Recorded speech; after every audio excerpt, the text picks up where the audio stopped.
Hello everyone, and thank you for the introduction. It's my pleasure today to talk to you about some of the exciting stuff that we've been doing in the Advanced MS Technologies group at Waters, and I'll be specifically concentrating on some of the advanced characterization tools that are available on the Select Series Cyclic IMS instrument.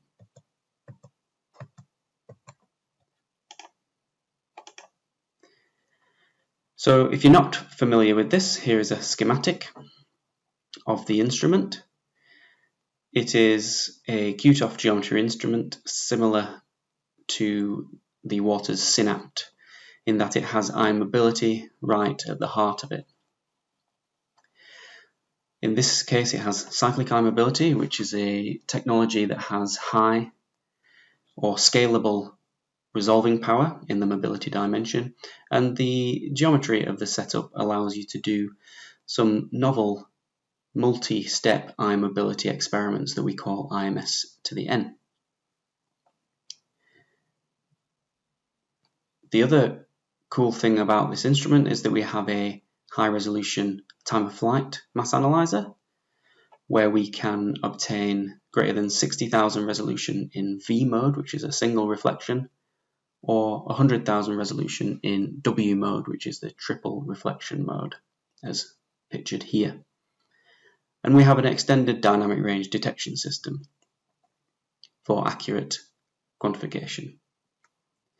And the instrument is driven using a custom MassLinks data acquisition software with an interactive user interface for control of the cyclic. So I've just dived into the heart of the instrument now in this schematic, just to illustrate how ions are separated in the eye mobility. So ions come in from the bottom left-hand corner, and then they change direction to be sent around the cyclic.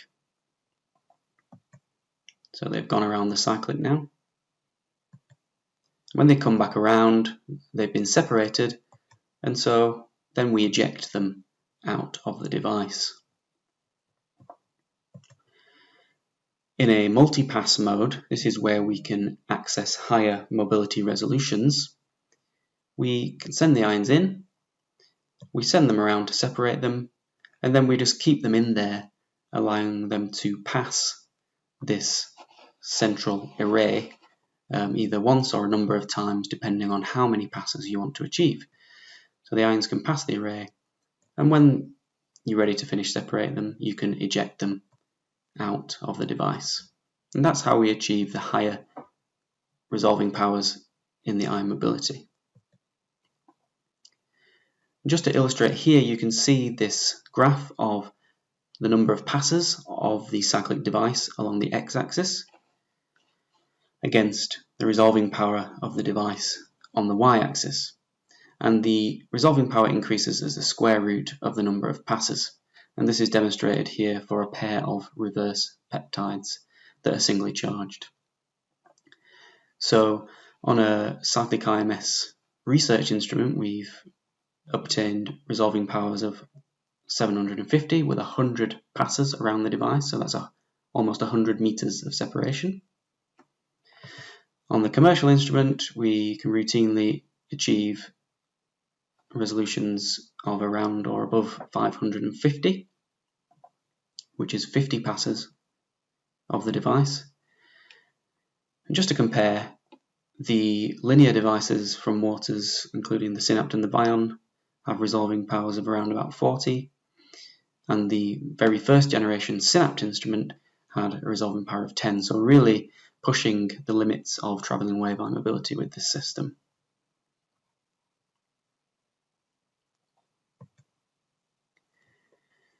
So to move on to some applications examples, I'm going to use the example of how we can use collision-induced dissociation in partnership with cyclic IMS to locate isobaric peptide modifications. So many of you know and know a lot more than me about this, but post-translational modifications, degradation products on proteins, racemizations, or even synthetic misincorporations can often be isobaric, with modification occurring at the same residue site. Examples of these include L or D-serine misincorporation or conversion, and aspartate to isoaspartate conversion. And if you want to do a mass spectrometry experiment, the tandem mass spectra of these peptides for sequencing purpose would be indistinguishable by collision-induced dissociation. And the approach to try and discover maybe which particular isomer you have would be one of going down the route of synthesizing the peptides or purchasing standards of them, of all possible isomers for comparison of the LC and MS data. And because you're having to synthesize them, it can be time consuming. But the geometry and resolving power of the cyclic IMS offer a strategy to circumvent this time-consuming approach. So say we have this experiment so this is data from the cyclic that's been processed using our Unified Biopharma app.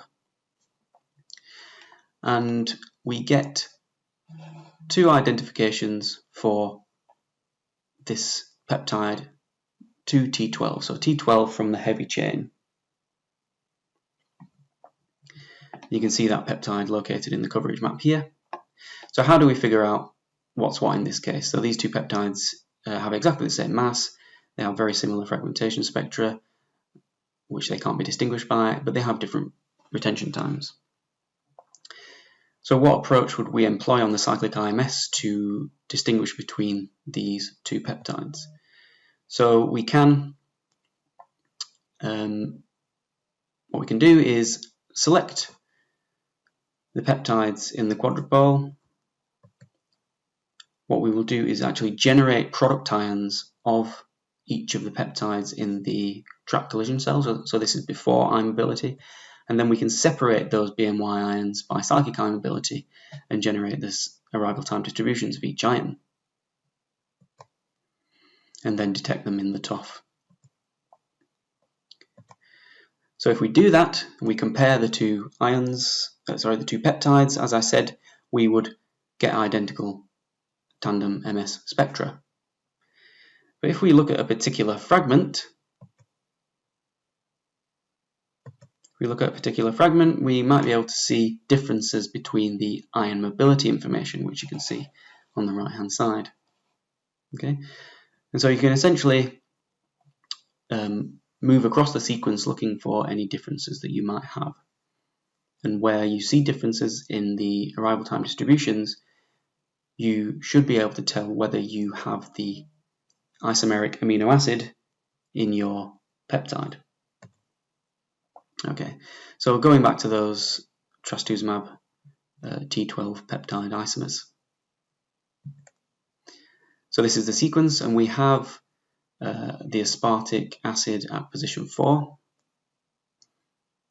And these are, just to be clear, synthetic peptides that we chose to interrogate this workflow.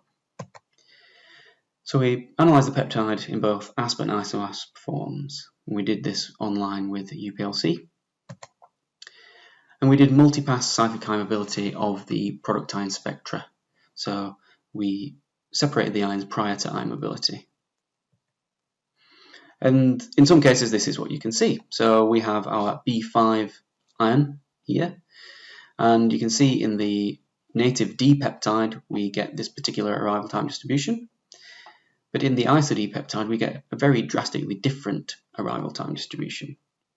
Okay, so this tells us, and it's in fact true, that the B ion that we're looking at has the isomeric D residue in it. And this is something you just couldn't tell without doing this high resolution eye mobility. And so this is around about 4 passes of the cyclic.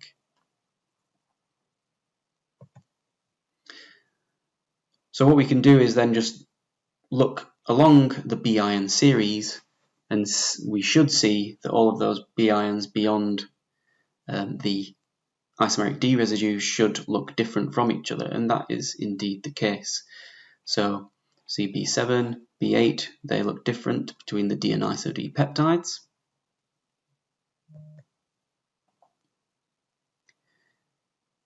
And then, just to summarize, you can go across the whole sequence and see these differences between all the B ions that have passed the B5 position.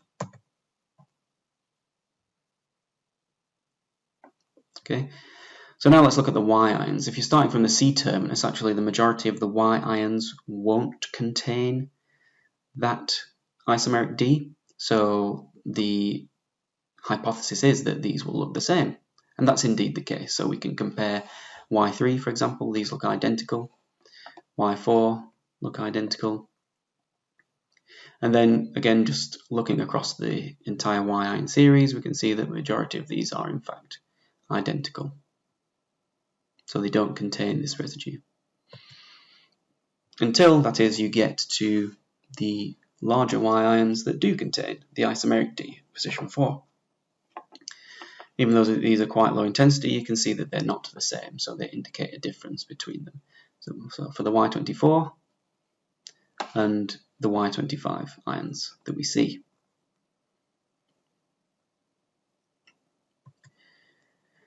So if we summarize that data, so we can look at this plot, and in this plot, each of the squares is a comparison between two ions from the two peptides, and the top row of squares is the B ions, and the bottom row of squares are the Y ions. And you can see red, this highlights that the ions are different, so they have a low similarity, so they're likely to contain the isomer. And the green ones actually indicate that the arrival time distributions, the immobility data, are very similar, so are unlikely to contain the isomer. And so you can see where those red and green sort of squares sort of converge. That's where we should see, it should indicate where our isomeric amino acid is. In this case, it does localize to this DG motif, and it's the DG motif that you'll know has a propensity for ASP to iso-ASP conversion. Okay, so we've been able to use cyclic immobility with upfront collision-induced dissociation to localize isomeric incorporations in peptides. So now I'm just going to move on to something that's brand new, something that we've talked about only just this year at ASMS, and that is the coupling of electron capture dissociation with cyclic immobility. So collision-induced dissociation is common on QTOF type instruments, but on the cyclic it's quite nice in that you can do it at multiple locations. You can do it before immobility in the trap, after immobility in the transfer, and also between rounds of immobility within the cyclic device, and we call this intracyclic CID.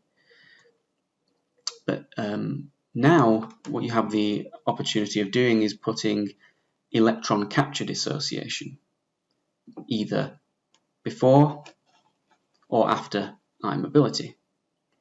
Okay, and so this is work we've done in collaboration with the company Emission, and those guys manufacture and sell these nice ECD devices. And here you can see just a picture of one of those cells incorporated into one of the ion guides from the cyclic. So if we take a closer look, this is what the cell looks like. You have inside the device a cloud of low energy electrons that are confined using two ring magnets. And those electrons are actually emitted from a filament that's in the center of the device, and as they're confined, as your ions pass through, they will react with the electrons, and any fragments will then come out of the other end of the device. And what this incorporation of ECD into the cyclic allows you is just yet another level of flexibility for protein studies. Okay, so a little bit more about ECD. So it's powerful for protein studies. In the process, low energy electrons are captured by a positively charged protein or peptide, charge is reduced, and the dominant cleavage product is the cleavage of the N to C alpha bonds, and that gives C and Z ions, which is complementary to the information that you get from collision-induced dissociation. And the process itself is very fast and stochastic, so it means that you can get higher sequence coverage compared to CID on some analytes, including larger proteins. So what are the benefits of coupling ECD and cyclic eye mobility? So, for example, labile PTMs such as phosphopeptides, if you do CID, often you can lose the phosphosite, so you don't get any information on where that site is. And with phosphopeptides, you can have the case where you've got many possible isomers, or peptides where you've got several sites at which you can have your phosphate incorporation. So with high resolution eye mobility and the cyclic, you can potentially separate isomers of the phosphopeptides. You can also analyze ASP-isoASP pairs, so you can get characteristic fragments from electron-based fragmentation for ASP and isoASP. Isoasp in particular gives the characteristic fragment. And you have the potential to separate isomers of ASP and isoASP using eye mobility, and I'll show you an example of that shortly. Glycopeptides is another example of something where ECD offers a benefit, because again, with ECD fragmentation, you get that fragmentation of the backbone of the peptide, which means that you can actually get information on the site of localization of the glycan. And with eye mobility, because there are multiple possible branching isomers of a particular molecular weight of a sugar, because of the shape of the sugar, you have the potential to separate them using eye mobility.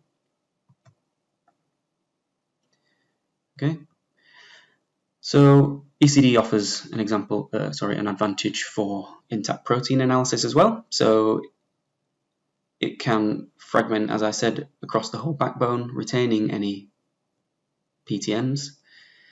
And with eye mobility, if you put the ECD before eye mobility, then you have the possibility of separating out all the fragments which would otherwise have been very congested in a one-dimensional mass spectrum.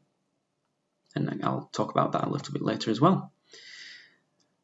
And also for native proteins, so people have been investigating using ECD for getting structural insights in the gas phase, in particular ligand binding, so doing a difference map of ligand bound and unbound and seeing which ECD fragments point to where the binding site might be. And native proteins can also be analysed by eye mobility, and separation of conformational isomers is a particularly popular application for eye mobility. But then you also have the possibility of doing the sort of top-down experiment, if you will, with native as well. So increasing your peak capacity if you're doing ECD prior to eye mobility, and separating out your fragments to get cleaner spectra. Okay. So this example, I'm just going to mention the ASP and isoASP isomers. So it's the same peptide that we've looked at already. So where we've got the D and iso-D at position 4. So those two peptides, in this case, we just infused them. We sent them through the eye mobility and separated the two isomers, actually with only one pass of the cyclic. You can see we have the ASP species is the higher mobility ion, and the isoASP species is the lower mobility ion. What happens then if you do ECD after eye mobility, after you've separated them, you can get fragment spectra for each one of those species, and you'll get something that looks like this. So if you look at master charge along the x-axis and drift time along the y-axis, you see that each stripe, if you will, of ions is one spectrum for one species. Okay, so this stripe being the asp species, and this stripe here, the lower mobility stripe, being the isoasp species. So if we look in a region of the spectrum where we might find characteristic ions, and this is the region we'll look at in the asp isomer, we don't see those characteristic ions that would point towards an isoasp. And in the other isomer, we can confirm that we have that by looking for this Z-57 characteristic fragment. Okay, so that's an example of using ECD after eye mobility. So now this example is about improving product ion identification in a top-down type workflow. And this is different to the previous example in that we will do the ECD prior to cyclic eye mobility rather than doing it after eye mobility. So we separate the fragments rather than the intact ions and fragment afterwards. Okay. So in top-down analysis, the protein fragmentation data are very complex and the spectra are highly congested. And what people often do is exploit mass resolving power to obtain high coverage, but depending on the instrument that you're using, getting high mass resolving power can be slow. So what eye mobility does, it adds a dimension of separation to increase the peak capacity of your product ion spectra. Okay, so separating out those fragments to get simplified spectra. The other thing with ECD in particular is that the fragments are relatively low intensity and exist over multiple charge states, and they can be masked in deconvolution by the precursor and any remaining charge reduced products if you don't have eye mobility present. So and in addition, on the cyclic you have the enhanced mobility resolving power versus many older platforms, as well as very good mass resolving power of 60 to 100,000. So this is an example of a methylated peptide. It's about 5 kilodaltons, so relatively large. And like I said, we've done ECD and then separated the fragments using cyclic IMS. So what we can do is, in this master charge versus drift time data set, we can take different regions, okay, region 1, 2, 3, 4, and we can deconvolute those regions separately from each other to simplify the deconvolution process. And we did that using the Waters Bayes spray algorithm and did fragment ion matching using ProCyte Lite from the Kelleher lab. So if we look at each one of those regions in terms of its cleavage rate or coverage, we get for region 1, 49% coverage, region 2, 61% coverage, region 3, 65% coverage, and region 4, 80% coverage. So what's really interesting, in fact, is that region 4 actually contains a lot of information, because you can see this is a very high coverage that you get from this specific region only. So if we combine all that coverage together, we get a combined coverage of 92%. But if we were to do the deconvolution without this simplification using eye mobility, we get an 88% cleavage or coverage rate. So this is a lower coverage, but the coverage is improved by using eye mobility, but only modestly. So what happens if we move on to a higher molecular weight example? And so this is carbonic anhydrase. It's about 30 kilodaltons, so larger than, I suppose, a IDES digested antibody. And you can see just from looking at this eye mobility plot that there are many more fragments present. So we can do the same approach. We can take different regions, at first also stripping out this precursor and charge reduced species, take the different regions, 6 in total in this case, deconvolute using our Waters base spray algorithm, and match them again using ProCyte. So without I-mobility, so if we deconvolute without this I-mobility separation, we're looking at a 38% cleavage rate. Okay, so it's good, I guess, for something of this size.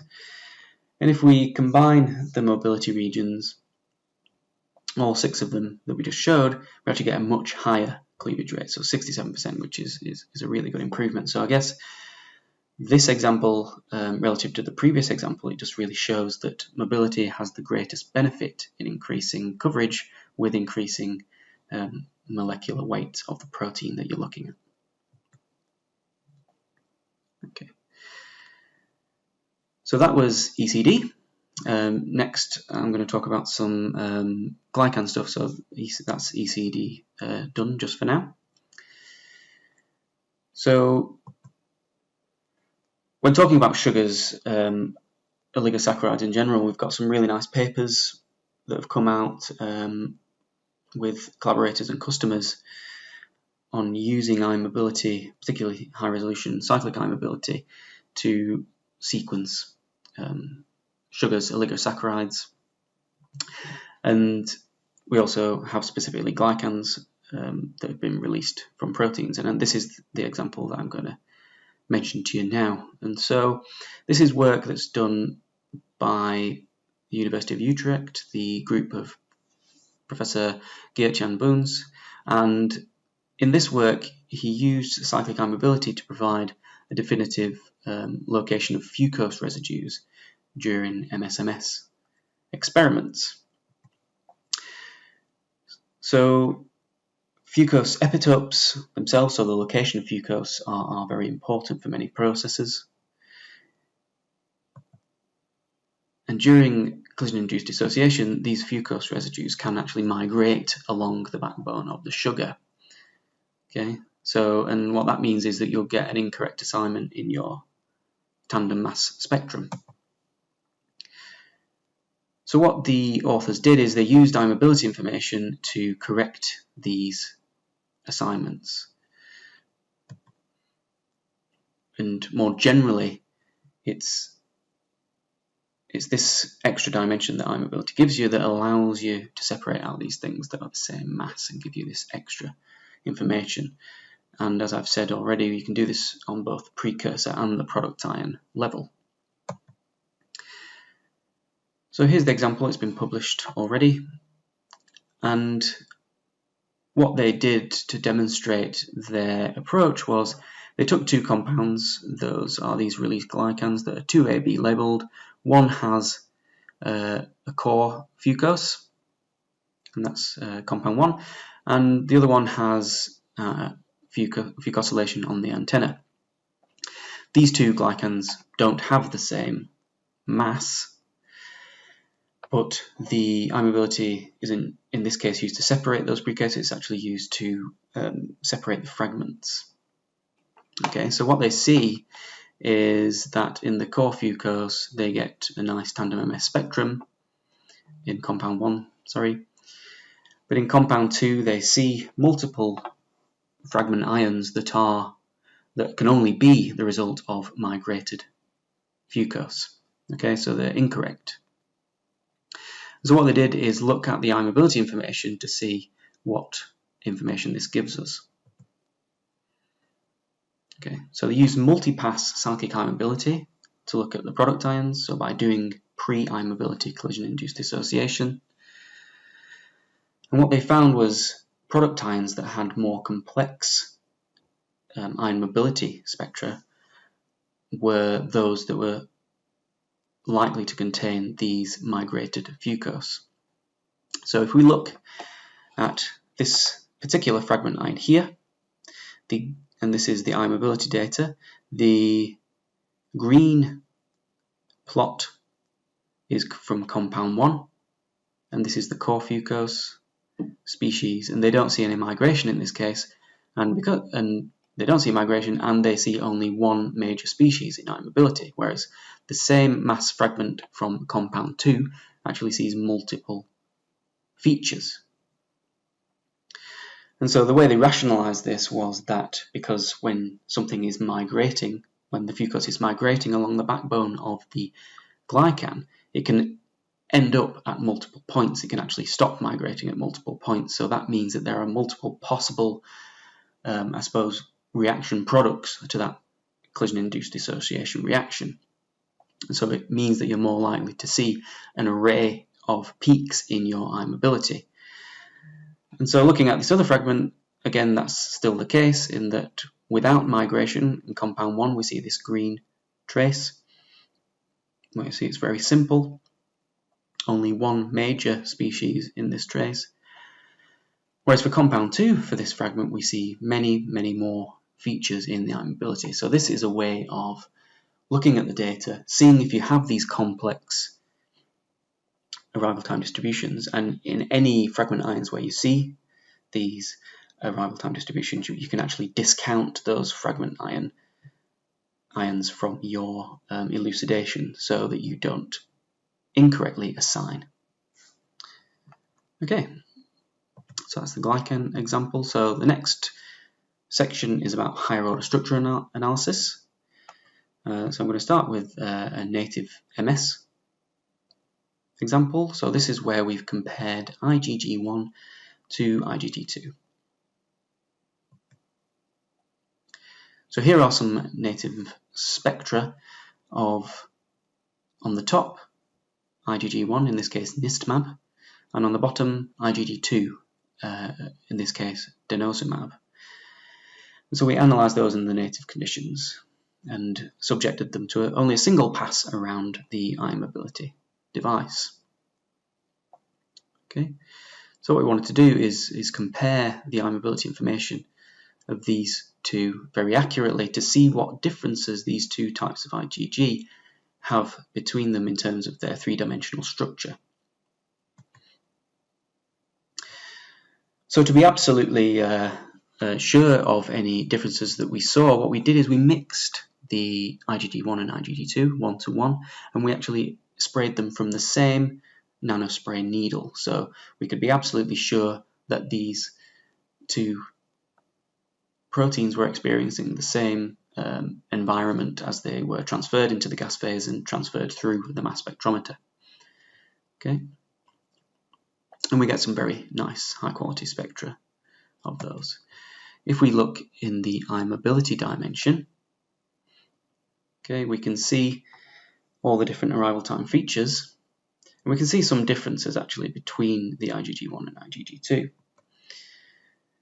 So if we look at the IgG1 signals, you can see those arrows in green, and the IgG2 looked quite different. In fact, they had presence of these higher charge states of a more unfolded state. Okay, and you can see that here highlighted. And if we just zoom in on one particular charge state, you can see that separated from the IgG2 major charge state here. This is IgG2, and this is that unfolded state of IgG2, and this is IgG1 over here, and we don't see the equivalent unfolded state.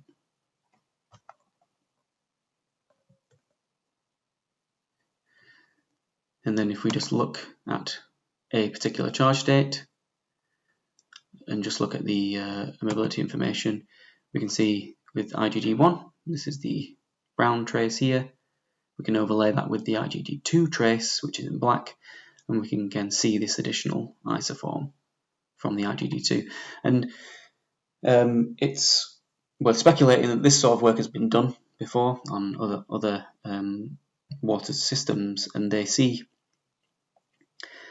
this sort of thing with IgG2 as well, and they speculate that this is due to the different disulfide bonding isoforms that are present in IgG2.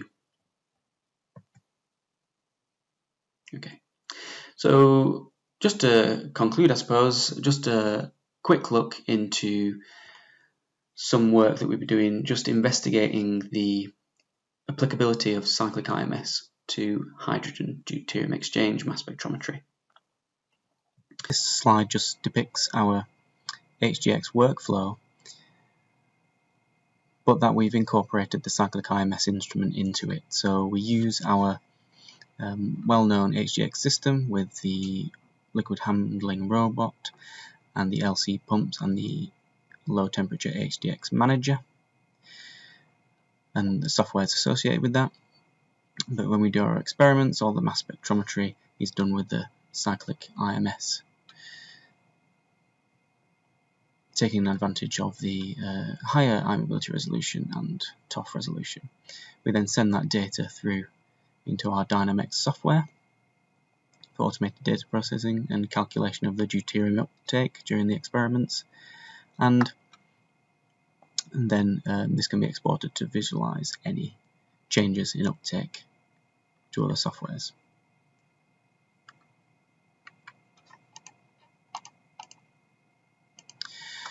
So here's just a coverage map of a phosphorylase B digest. It's a standard that we use to check system suitability, and we're looking at the data on the left hand side from the Synapt G2SI. And we're seeing pretty good coverage at 70% from the pepsin digest, and we get around 150 peptides.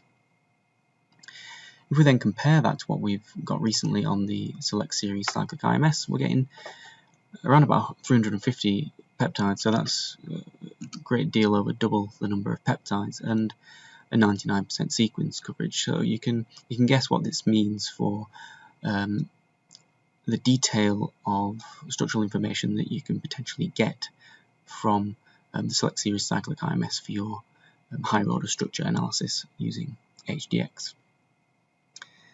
And if we look just at some of those peptides that we get uniquely on the Cyclic IMS versus the older Synapt instrument, we can see that we get very nice high quality identification. So we get nice fragmentation spectra for this FOSB peptide at residue 268 onwards.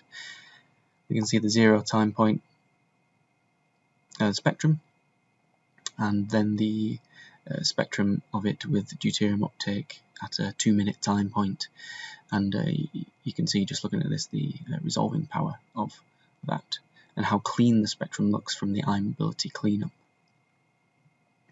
And just as another example, another peptide, this one at residue 257 onwards, we get nice coverage in fragments and also very high quality spectra, very clean spectra from the Cyclic IMS with the eye mobility cleanup, and you get very nice resolving power. Okay, so that was just briefly explaining what we've done as a quick look at the HDX workflow on the Cyclic IMS system. So in summary, the Select Series Cyclic IMS is a very versatile tool for many aspects of biopharma research, from peptides, native proteins, glycans, and also higher order structure analysis on HDX. We can use collision-induced dissociation prior to cyclic eye mobility to distinguish between isobaric incorporations into peptides.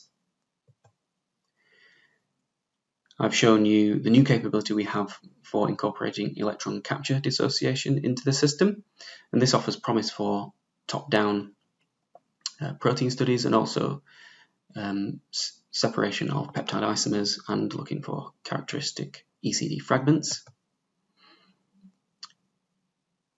We can also use collision-induced dissociation cyclic eye mobility to determine sites of fucosylation on glycans with much more certainty. And I gave an example of some high mass analysis where we integrated IgG structure by native cyclic eye mobility. And finally, showed you that first look into using HDX with the Cyclic IMS system, and showed that the Cyclic IMS significantly increases the protein coverage for these studies, so it offers promise in that direction. So finally, I'd like to make some acknowledgements. So big thanks to the guys at Emission, who we've worked with very closely to implement the ECD cell on the Cyclic IMS. That is Joseph Beckman and Valery Voinov. The guys we work with at the University of Utrecht in the group of Professor Geert-Jan Boons, who worked on the fucosylated glycan study. And some of the large molecular weight peptide work that I showed on the ECD data was in collaboration with Professor Ole Jensen at the University of Southern Denmark. And there's lots of people at Waters to thank. The people in research and development, particularly Jakob and Kevin, who developed the cyclic technology. The guys in the biopharma teams, in particular Malcolm Anderson, who did a lot of the early investigations into the HDX on the cyclic, and Henry and Wei Bin for sending samples, the modified peptides. And then plenty of people in the Advanced MS Technologies group who were able to bring the cyclic IMS to market. So finally, thank you for listening.